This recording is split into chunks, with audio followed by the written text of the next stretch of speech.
আজ একটি সমাবেশে হুমায়ুন কবির সাংবাদিকের মুখোমুখি হলে সেখানে তাকে প্রশ্ন করা হয়, আগে দলের শৃঙ্খলা নাকি ধর্ম। এই প্রশ্নের উত্তরে তিনি জানান, এসব নিয়ে তিনি কোনো মন্তব্য করতে রাজি নন, তবে শৃঙ্খলা ভঙ্গ করলে দল যা শাস্তি দেবে সেটা তিনি মাথা পেতে নেবেন বলে জানিয়েছেন। তিনি আরো কি বলেন শুনে নেব। এসব নিয়ে আমি কোনো কথা বলবো না। দলের যদি শৃঙ্খলা ভঙ্গ করি, দল যা শাস্তি দেবে, সেই জন্য যা সিদ্ধান্ত নেবে সেটা মেনে নেবে। দল যেদিন যাবে সেদিন আপনারা দেখতে পাবেন। আপনাদেরও অনেক এখানে, যেমন আপনারা কলকাতায় হেডকোয়ার্টারে আছেন, তেমনি আপনাদের বিভিন্ন চ্যানেলের লোক তো মুর্শিদাবাদে আছে, তারা জানতে পারবে। আপনারা তাদের ক্যামেরার মাধ্যমে কি হবে আপনি জানতে পেরেছেন। দিব্যেন্দু অধিকারীর সঙ্গে অপূর্ব তার দাদা পার্থ আজকের সম্পর্ক না, অনেক আগে থেকে তাদের বাড়ির সঙ্গে রিলেশন আছে। তাদের কাঁথির বাড়িতে তারা গিয়েছে, হুমায়ুন কবিরের কোনোদিন যাওয়ার প্রয়োজন হয়নি, আজও প্রয়োজন হবে না, ভবিষ্যতেও প্রয়োজন হবে না। আমি তো বললাম নিশ্চয়ই সেটা প্রযোজ্য। আমি যতক্ষণ দলে আছি আমাকে তো দলের শৃঙ্খলাকে সম্মান করতেই হবে। আর দলের শৃঙ্খলাকে সম্মান করি বলেই তো বিধানসভার ভেতরে কোনো কথা না বলেও বিধানসভার যে ডিসিপ্লিনারি কমিটি, কারণ পার্লামেন্টের একটা আছে, বিধানসভায় একটা আছে, আর দলীয় রাজ্য স্তরে একটা আছে।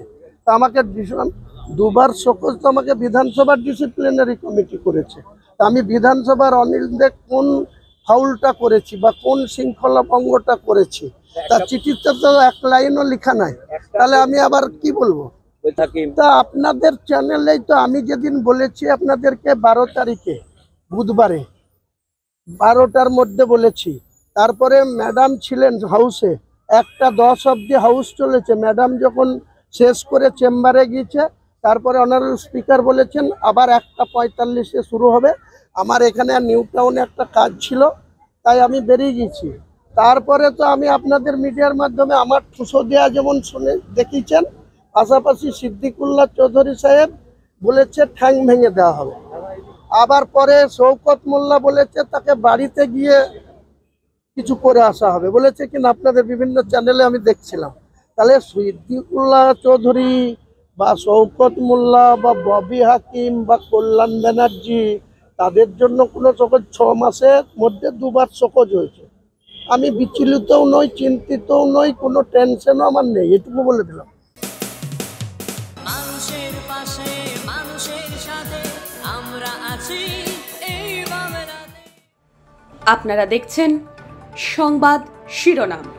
দেখলেন তো অনেক কিছু, এবার দেখুন নতুন কিছু।